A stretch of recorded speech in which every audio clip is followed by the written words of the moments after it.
रोटी छोड़ देते हैं। क्या ये पता है मालिक हमसे कितना दूर है? उसके लिए तो कभी नहीं रोए, उसके लिए तो कभी चिंता नहीं की। बस अपने लिए चिंता करते हैं, स्वार्थ की चिंता करते हैं, स्वार्थ के लिए रोते हैं। दर्द बिना कैसे पाइए पास न दीन दयाल। हाँ जी, रंजो बिरह वियोग बिन हाँ। कहाँ मिले बोलाल। कैसे मिल जाएगा वो मालिक? ये दर्द के बिना वियोग के बिना नहीं मिल सकता। तुम लाख कितनी कोशिश करो। संत कहते हैं संतों के पास भी रहते हैं लोग, लेकिन फिर भी उस चीज से दूर रहते हैं। उनको पता ही नहीं है, होश ही नहीं है। जब तक दर्द नहीं होगा, मीरा के वैसे नहीं घूमती थी, उसको दर्द था, उसको दर्द था। गली गली में घूमती थी, हेरी मेरे तो प्रेम दीवानी मेरा दर्द न जाने कोई। ये दुनिया कैसे उसको दर्द को जानती है? जिसके अंदर दर्द पैदा हो गया उसको ये दुनिया ही एक छोटी सी लगती है। इसलिए संत कहते हैं उस दर्द को पैदा करने के लिए, संत कहते हैं उस प्रेम को पैदा करने के लिए, तो संत कहते हैं क्या करना है? सेवा करनी है, सिमरन करना है, दर्शन करने हैं, सत्संग करने हैं, ये सारे साधन अपनाने, तब वो चीज प्रकट होगी। हाँ जी, मालिक से वियोग की वेदना हाँ, व पीड़ा के बिना ना तो मालिक दया करता है और ना भय मिलता है। हाँ, न मालिक दया करता है। एक और उदाहरण संतों लिखा है। क्या लिखा है? वो कहते हैं कि भाई बच्चा सोया पड़ा होता है, माँ उस पर और चादर डाल देती है कि ऐसा ना हो कि मक्खी या मच्छर इसको उठा दें, मेरे काम में रुकावट हो।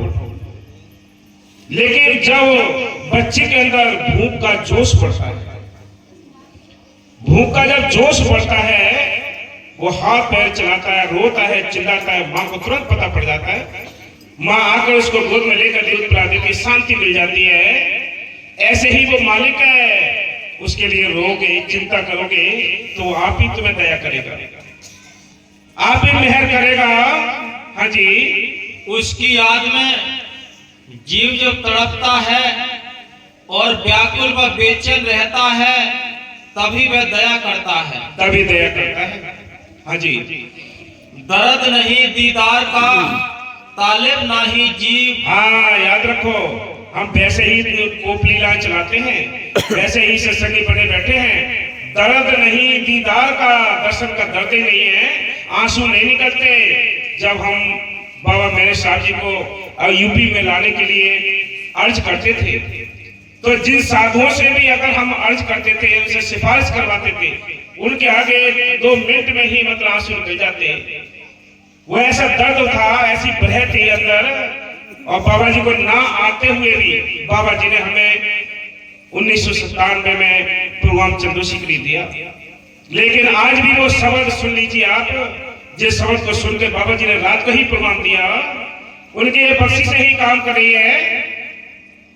वो शब्द लिखा था, मेरे सहसा जी यूपी चलना पड़ेगा, जो वादा किया है वो निभाना पड़ेगा। वो शब्द सुनते ही रात को ही हमें बाबा जी ने तेजचंद महात्मा जी को भेज दिया साहब कि जब ये जगह देखाव है या नहीं है, आप ये राज समझिए। जगह तो कहीं संत देखने के लिए नहीं भेजते हैं कि कहां से करेंगे जगह दिखाओ, वो राज, वो लफ्ज आप समझिए कि जा भाई जगह देखा, जगह है भी या ना भी है यूपी में। बोलो, समझने वाले समझ जाएंगे, बाकी ना समझने वाले तो वैसे ऐसे खाली रह जाएंगे। हाँ जी, रज्जब बिरह वियोग बिन कहाँ मिले सो पीर। हाँ, वो पिया नहीं मिलेगा बिना दर्द के भाई। हाँ जी, जीव ना तो मालिक के दर्शन के लिए व्यथित व बेचैन है। दर्द नहीं किसी को गप्पे मारने का है। हम सत्संग में आ भी जाते हैं, लेकिन कभी अंदर से चिंता हुई है क्या? हम जितने हमने वचन सुने, ये सत्संग सुना, क्या अंदर से व्याकुलता हुई कि हाँ हकीकत में आज ये वचन सुने? तुम देख लेना, यही सुने, यही छोड़ के जाते। पल्ले झाड़ खाता है, पल्ले झाड़ खाता है। ये एक बढ़िया था, वो ससरी था, उसकी परचून की दुकान थी। जब परचून की दुकान पर वो बैठता और सत्संग भी जाता था, एक दिन उसको कहीं बाहर जाना था, तो अपने बेटे से कह दिया कि भाई तू आश्रम में चला जाना और वहां जाकर सत्संग सुनकर आना।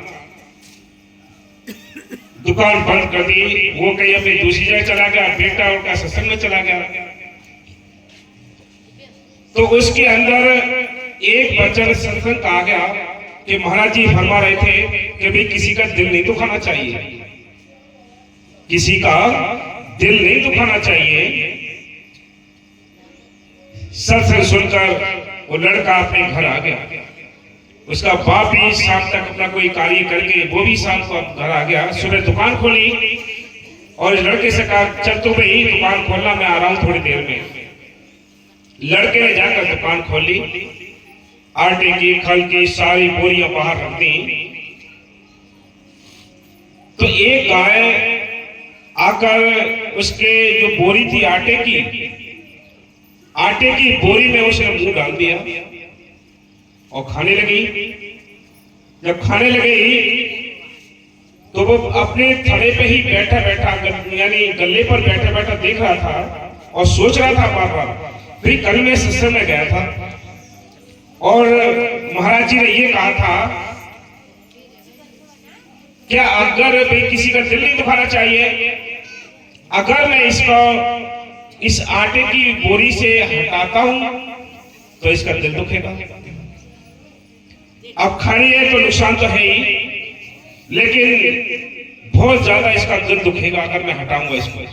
और सोच रहा था, गाय को देख रहा था। इतने में उसका बाप आ जाता है। जब वो सेठ आया, सेठ गाय को देखा कि भी गाय आटा खा रही है। वो दूर से ही बड़ा क्रोध में भर गया और अपने लड़के को गालियां देने लगा। क्या तुझे दिख नहीं रहा है, तेरी आंखें फूटी हैं, ये गाय आटा खा रही है, क्या देख रहा है तू इसको?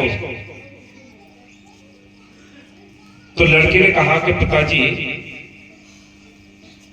आपने मुझे कल सत्संग में भेजा था, महाराज जी ने सत्संग बहुत अच्छा भी किया, लेकिन एक बात उनकी मुझे याद रही कि भाई किसी का दिल नहीं दुखाना चाहिए। अब मैं विचार कर रहा हूं बार बार कि अगर मैं इसका मुंह आटे के कट्टे से हटाता हूं तो इसका दिल दुखेगा। कितना खा लेगी, 1 किलो 2 किलो 2 4 किलो, हमारे पास कौन सा फर्क पड़ रहा है? हमारे पास क्या फर्क पड़ जाएगा? ये 1 किलो खा लेगी। तो उसने उसको गाली दी कि अब मत जाना कभी, तू एक दिन सत्संग में चला गया तो तू ये बात करे और इतना बड़ा नुकसान कर दिया कि गाय ये आटा खा रही है और तू उसको हटा भी नहीं रहा। अब जिंदगी में कभी सत्संग में नहीं जाना। देख मेरे को देख, मैं सारी जिंदगी भर सत्संग करता रहा लेकिन गांठ बांध के कोई भी बात नहीं लाई, और तू एक दिन गया तब भी गांठ में बांध कर आया बात को। मैंने हमेशा ही पल्ला झाड़ कथा सुनी है, मैं भाई सुनता हूँ, भाई छोड़ कर जाता हूँ, और तू साथ ले आया ये जितना तूने नुकसान किया। ये हमारा हाल है।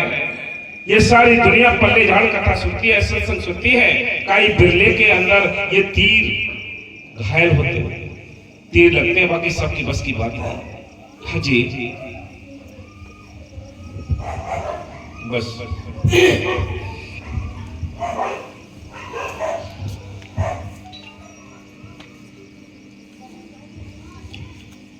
मर्यादा की आगे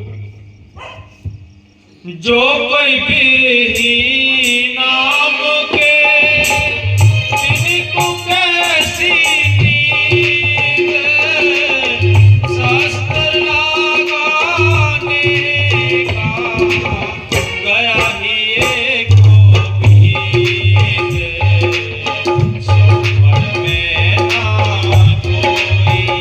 क्या कहते हैं कि शस्त्र लाकर नहीं का, यानी प्रेम के तीर लग गए। सभी सत्संगी हैं, वो अवस्था को आप देखिए जिस दिन आपको नाम मिला और नाम लेकर आपको इतना प्रेम, इतनी प्रेम कि अगर जरा भी कान में आवाज आ रही है, वो कभी सत्संग हो रहा है, तुरंत उठ के चल दिए। न रात देखी, न बरसात देखी, न ठंड देखी, न गर्मी देखी। उस समय के हाल को आप याद कर लीजिए कि हमें कितनी दीनता थी, कैसे हम हाथ जोड़ जोड़ कर पीछे साथ संगत की सेवा करते थे। आज हमारा ख्याल बिखर चुका है। आज हमारी जो प्रेम बिखर चुकी है, प्रेम बिखर चुका है, आज याद नहीं आता कुछ। सत्संग जिंदगी भर सुनते रहोगे आप सत्संग जिंदगी भर सुनते रहोगे, परहेज में भी रहोगे, लेकिन जो कीमती वस्तु थी वो बिखर चुकी है, कभी भी नहीं आएगी लौट के।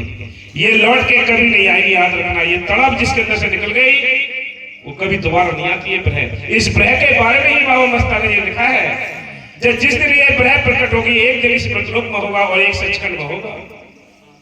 इतनी ताकत इस प्रेम के अंदर होती है, ये खत्म हो चुकी है हमारी। हम सत्संगी बड़ी रहेंगे जिंदगी भर सत्संग करते रहेंगे, सुनते रहेंगे, कराते रहेंगे, लेकिन प्रेम जो कशिश है, जो आहा है, वो खत्म हो जाती है। उससे हम सब बेकार है, खाली है सब, फिर तो खाली डिब्बा घूमेगा। हाँ जी, जो कोई बिरही नाम के दिल को कैसी नींद,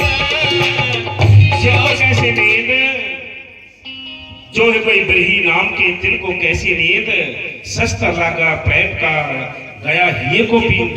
क्या आर पार हो गया वो प्रेम का तीर, वो चैन कहाँ लेने देगा। किसी को एक पैर में चोट लग जाती है, वो दर्द रात भर सोने नहीं देता है। और जिसको मालिक की मिलने की अगर चाह लग गई, उसको याद आ गई अपने घर की, उसको कैसी नींद है, कैसा उसको बहाना, कभी यार नींद आ रही है, क्या आज ये हो रहा है, उसको पता नहीं, वो अपनी मस्ती में मस्त रहता है। वैसे नहीं मिल गया मालिक, बड़ी कुर्बानी का रास्ता है। ये जितने बड़ी सेवा, सिमरन, दर्शन, सत्संग कराए जाते हैं, इसलिए कराए जाते हैं कि किसी न किसी तरीके से वो प्रेम प्रकट हो जाए, वो प्रेम प्रकट हो जाए, नहीं तो हम खाली घूम रहे हैं।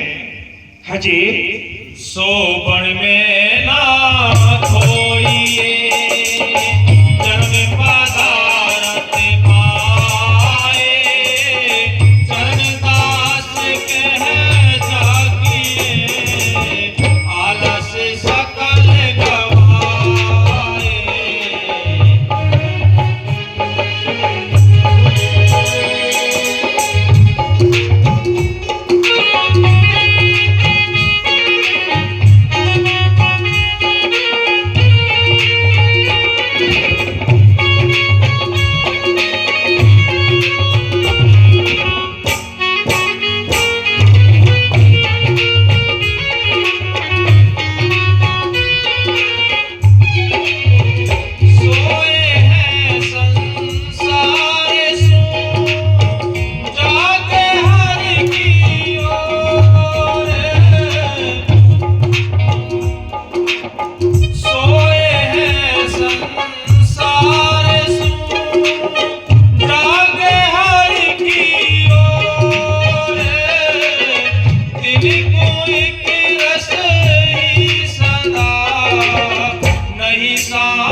बहुत कीमती बात, कीमती बात क्या है, क्या बोलो भैया। सोए हैं, देखो कहते हैं जो सोए हैं संसार के लिए, जागे हर की ओर, कि जो मालिक के लिए जागे हुए हैं, जो दुनिया के लिए सोए पड़े हैं, मालिक के लिए जागे हुए हैं। सारी दुनिया उल्टे रास्ते पे है, वो सोई पड़ी है, परमात्मा की ओर से सब सोए पड़े हैं। जागते कौन है? जो बहादुर होते हैं, जो मालिक के प्यारे होते हैं, वो जागते हैं परमात्मा के लिए। बाकी सारी दुनिया स्वार्थ के लिए जागती है। क्या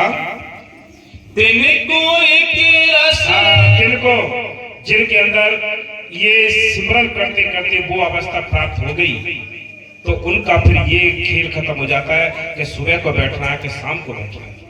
याद रखो, फिर तो हर समय वो इसका नाम चलता है अंदर, जिसको जपने की आवश्यकता भी नहीं होती, उसके लिए पाने के लिए हमें चिंता करनी चाहिए कि जो सोए हैं संसार के लिए, जागे हर की ओर।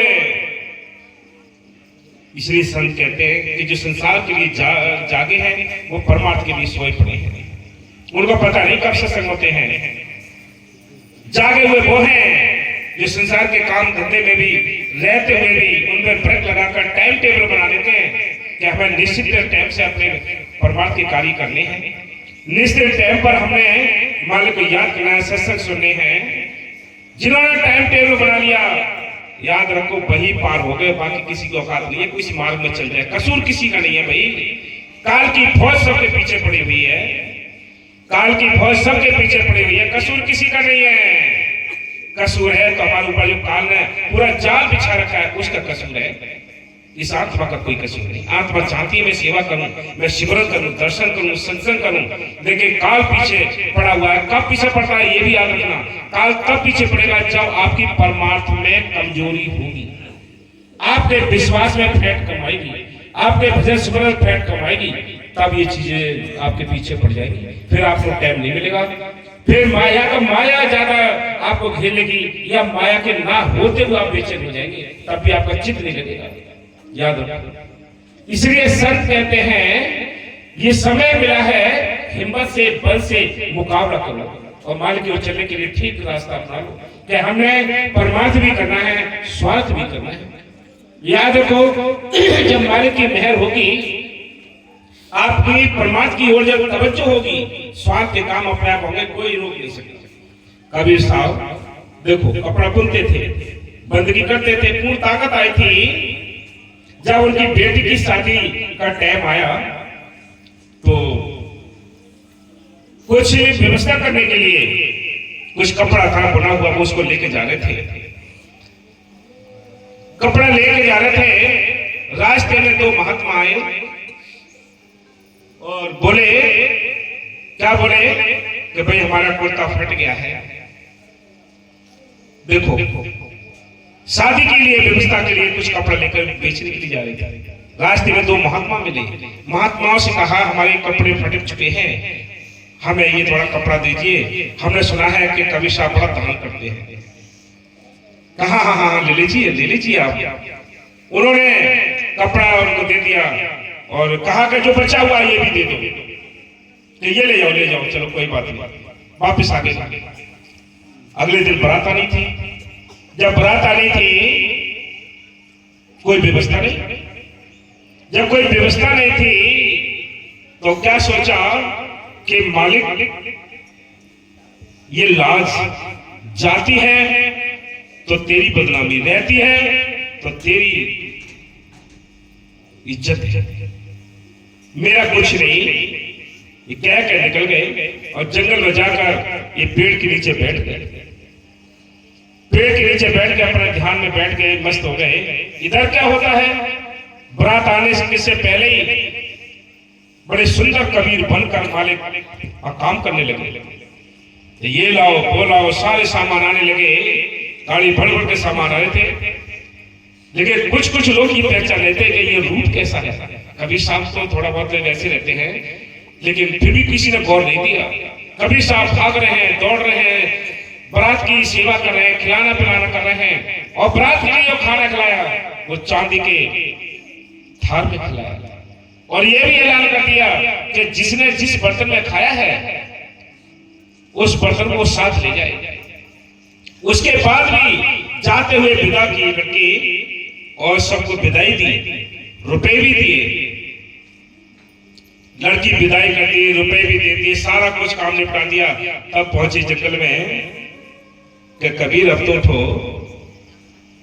तो लड़की भी विदा हो गई है, देखा वस्त्रांत पैर पकड़ लिए कि मेरा कुछ नहीं, इज्जत है तुम्हारी, बदनामी है तो तुम्हारी, मेरा कुछ नहीं।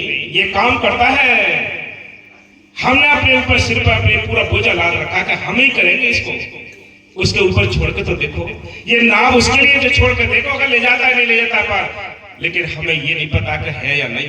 ऐसे दुविधा में ही हमारी नाव बीच में डूब रही है। हम यही सोचते हैं कि मालिक है या ना है, या काम करेगा या ना करेगा, इसी दुविधा में दोनों कहीं माया मिली न रहा। इसलिए संत कहते हैं तो विश्वास, सबसे पहले विश्वास। इस भक्ति के मार्ग में अगर चलना चाहते हो तो सबसे पहले विश्वास, उसके बाद आस्था होनी चाहिए, प्रतीत होनी चाहिए, तब कहीं इस मार्ग में चल सकते हो। ना कि किसी को औकात नहीं है इस मार्ग में चलने के लिए। जिनको पूर्ण यानी समर्पण कर दिया, जो उसके लिए कुर्बान हो गए, सारे काम होते हैं, बल्ले बल्ले होते हैं। लेकिन याद रखो, कहीं ऐसा ना हो इस माया के कोहरे में अंधे हो जाओ। इसके बारे में संत ने लिखा है कि सुख के माथे सिर पड़े, जो नाम हृदय से जाए, बलिहारी बंदूक का जो पल पल नाम रटाए। इसलिए सर कहते हैं काम धंधे भी बंद ना करो, इनको कमाओ, लेकिन ध्यान अपना मालिक की ओर बनाए रखो, तब पार होना। हाँ जी, उनको नींद ना आवाई, राम मिलन की जीत, सोवे ना सुख सेज पे, तज के हर सुमीत। देखो याद रखो, तुम अभी प्रैक्टिकल कर लो इन वचनों की, संतों की जो वचन है किताब, किन के अंदर गहराई से जा रहे हैं, किन के रोंगटे खड़े हो रहे हैं, ढूंढ लो अपने अंदर। ये प्रैक्टिकल है, कर लो भाई, ये प्रैक्टिकल है। क्या आपको अच्छे लग रहे हैं ये वचन? क्या आपको ये रोंगटे खड़ा कर रहे हैं ये वचन? कोई नींद में मस्त है, कोई इधर ध्यान है, कोई वही है, कोई कुछ है, कोई कुछ है, सब काल पीछे सुनने नहीं देता कुछ। उनको नींद ना आ गई जिनको राम मिलन की चेत, जिनका चित्त मालिक से मिलने का लगा हुआ है, उनको नींद कहां सकती है? उनको आलस कहां सकता है? आलस तो उसका आएगा जो यानी पकड़ जिसकी ढीली है। याद रखना, जिसकी परमात्मा में पकड़ ढीली है उसको लाख रुकावट आएंगी, लाख दीवारें लगेंगी उसको, और जिसकी पकड़ मजबूत है उसको कोई भी रुकावट नहीं है, सारी रुकावटें साफ हो जाती है मालिक की मेहर से। जिसने एक प्रोग्राम छोड़ दिया, अगला प्रोग्राम को भी औकात नहीं है वो सुन ले। छूटते जाओगे, छूटते चले जाओगे, जुड़ोगे तो जुड़ते चले जाओगे। ये ऑटोमेटिक खेल है, समझ लो इन बातों को, बाद में पछताओगे कि भाई कितने जोर दे के आपको समझाया करते थे। हमारी नाराजी, हमारा दुख यही है कि सारी संगत सिमरन करे, सेवा करे, अपने छुटकारे का बंदोबस्त करे। नाम मिला है तो नाम जपने की कोशिश करे। हाँ जी, उनको नींद ना आवाई, राम मिलन की जीत, सोवे ना सुख सेज पे, तज के हर सुमीत। सोवे ना सुख सेज पर, तज के हर सुमीत। उनको नींद कहां सकती है? वो सुखी सेज पर कैसे सो सकते हैं? जिनको मालिक से मिलने की चाह लग गई, जिनको मालिक से मिलने का चित्त लग गया, ब्रह जाग गई, उनको नींद नहीं आ सकती। याद रखो, नींद तो उनको आती है जिनको आलस है, जिनको काम धंधे का जोर ज्यादा पड़ा हुआ, संसार का बोझ ज्यादा है, उनको नींद है, आलस है, सब कुछ है। इसलिए संत कहते हैं बड़भागी वो है जिनका धन परमार्थ में लगता है, बड़भागी वो है जिनका तन परमार्थ में लगता है, बड़भागी वो है जिनका मन माल की याद में गुणगान करता है। ये बड़भागी है, बाकी सारी दुनिया अभागे बनकर उम्र गुजार रही है। हाँ जी, अभी रुक जाओ। सोबन में ना खोइए, जब पधारत पाए, चरणदास के जागिए, आलस सकल गवाए। याद रखो, मालिक की मेहर से जिस सत्संग में जाओ, अगर उसके वचन तुम्हारे अंदर तीर की समान ना घुसे, ना धसे, वो सत्संग भी बेकार है। गप्पे मारने का काम नहीं, ये जोगरी का काम नहीं है सत्संग। सत्संग तो कर ही नहीं सकते हम, सत्संग तो वो मालिक करता है, वही बुलाता है, वही बोलता है, इंसान की बस की बात नहीं। जहाँ लफंगे यानी ये बाहर के हंसी मजाक का खेल नहीं है, ये तो ऐसे एक रस, उस मालिक का एक रस रंग होना चाहिए, तब आनंद है। हाँ जी, तिन से जड़ सहज छुटा, कहाँ रंग कहाँ भूख, चले गए घर छोड़ के, घर बिरखत का रूप। देखो कितने चले गए घर छोड़कर, धर बरकत का रूप हो।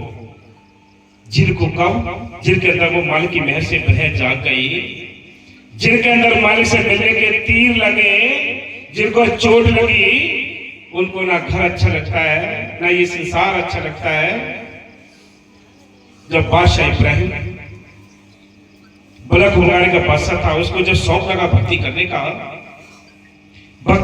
जब शौक लगा, उसने दरबारियों से पूछा कि भाई इसमें कोई ऐसा संत बताओ जिससे मुझे नाम रास्ता मिले, मैं भक्ति कर सकूं। तो कहा कि जी इसमें काशी में कबीर साहब हैं, काशी में कबीर साहब हैं और वो अच्छी भक्ति करा रहे हैं, नाम दे रहे, उपदेश कर रहे हैं। इब्राहिम ने अपनी बादशाही छोड़ दी, राजपाट छोड़ दिया, सारी पोशाक उतार ली, फटे पुराने कपड़े मंगा कर पहन लिए और संतों की तलाश के लिए निकल पड़ा।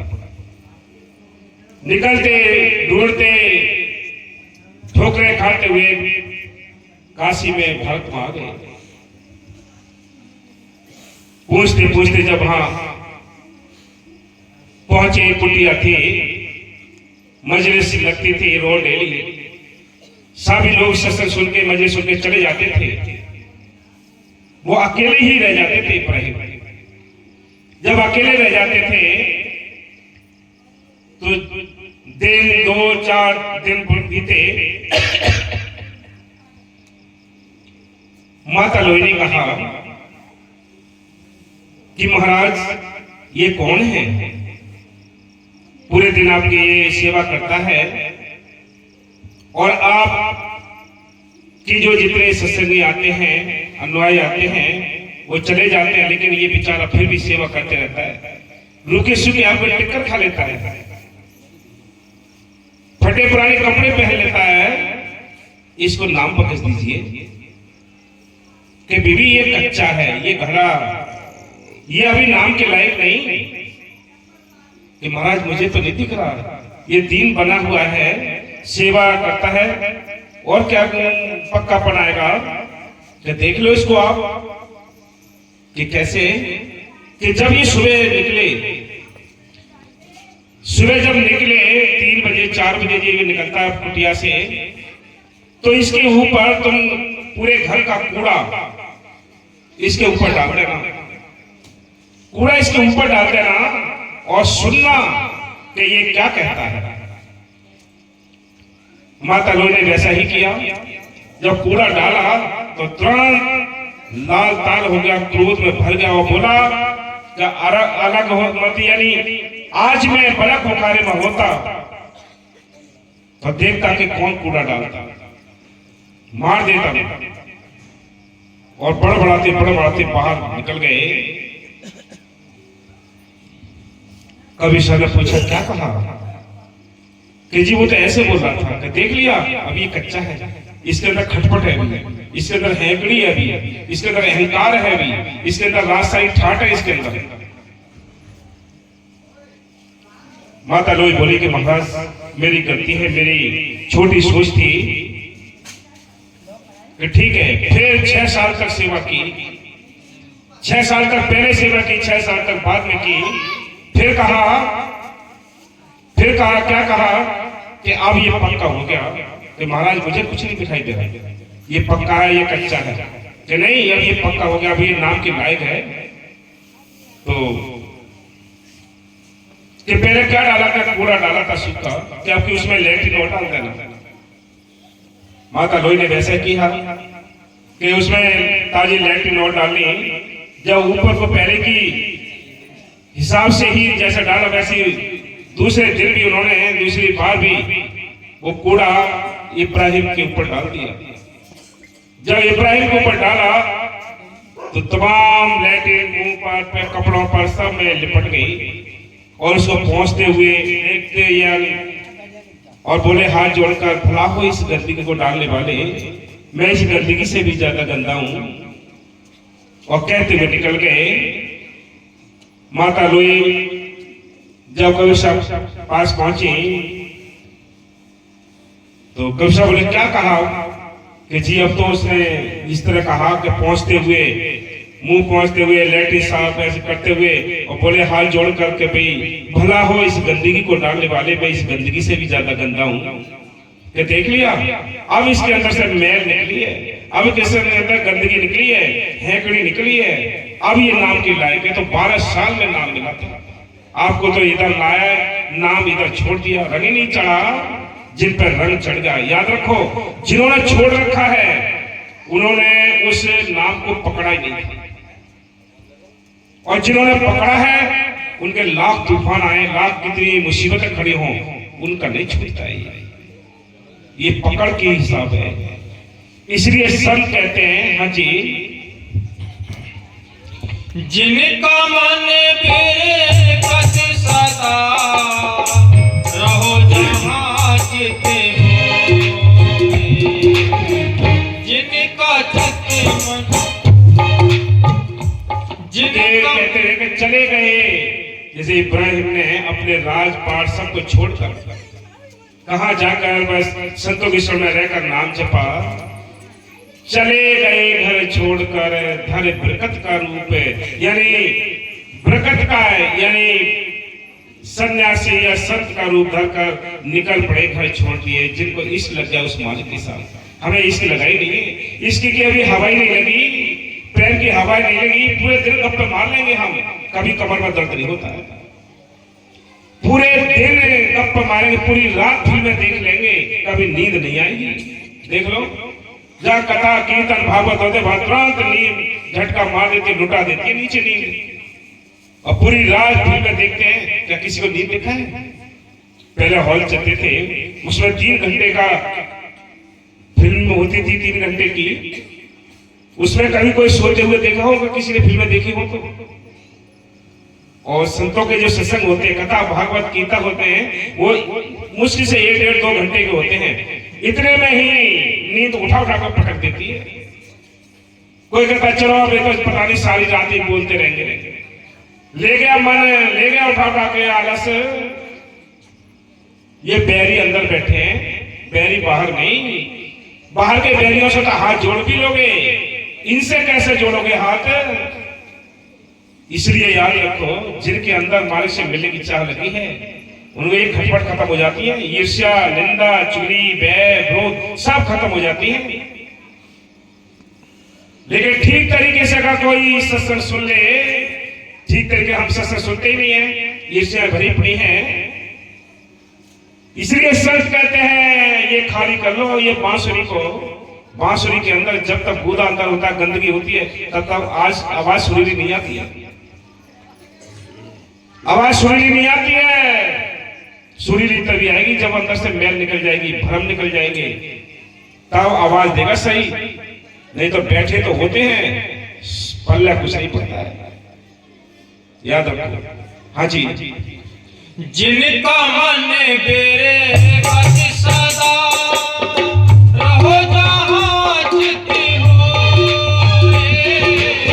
घर बाहर दो एक साथ तारी दुबदा खोए। जिनको मालिक से मिलने की चाह लगी है वो गप्पों में आनंद नहीं लेते। हमें मौज मस्ती आती है, बाहर के आपने देखे होंगे दुनिया के नौटंकी, दुनिया के नाटक ये चल रहे हैं, इनमें मौज मस्ती आती है, मालिक के लिए मौज मस्ती नहीं आती। जब मालिक की याद होती है वहां तो कोई बिरले को चित्त में ये बातें आती हैं कि जो सदा रहे विरक्त, यानी दुनियादारी के विषय विकार से विरक्त हुए,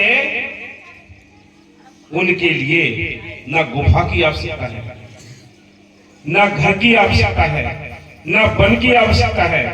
उनका मन तो हमेशा पपी के समान अपनी स्वाति बूंद के लिए जो तरसता है, उस तरह वो हमेशा प्यासा रहता है दीदार का। हाँ जी, के घर में के बाहे जो जित आवे नाम हो, तो होए बराबरी के जंगल के घाम, सोहर में ना कोई। क्या कहते हैं कि जिसमें तुम्हारा चित्त लगेगा, ना उसके लिए कोई घर, ना बन, कोई आवश्यकता नहीं पड़ेगी। फिर जहां भी होगे वहां मन लगेगा। रात में है तो रात में मन लग रहा है, सफर में हो तो सफर में मन लग रहा है, कोई फर्क नहीं पड़ता, आपका नेम नहीं रहता। जो अभी सुनाया था कि जब पूर्ण प्रेम लगा दिल में, सब नेम के बंधन टूट गए। ये नेम के बंधन सारे टूट जाते हैं इश्क के सामने। अभी इश्क नहीं लगा, इश्क की हवा नहीं लगी है। हम बड़े हुए तो बहुत बड़े सत्संगी हैं, लेकिन इश्क अभी लगा नहीं है, टच भी नहीं हुआ अभी इश्क के साथ। बाहर से खेल कूद देख लिए। जब जिस दिन अंदर से तुम्हारा जुड़ाव हो जाएगा, उस दिन सब जैसे कछुआ अपने पैर सिकोड़ लेता है ना, हाथ सिकोड़ लेता है, वैसे ही सगले सिकोड़ लोगे। फिर चुप शांत हो जाओगे, नहीं इधर देखना नहीं इधर देखना, फिर ऑटोमेटिकली आपकी रील बन जाएगी, फिर अंदर चलती रहेगी दोनों। हाँ जी। के घर में के बाहर जो जुत आवे तो होए बराबरी, के जंगल के गाँव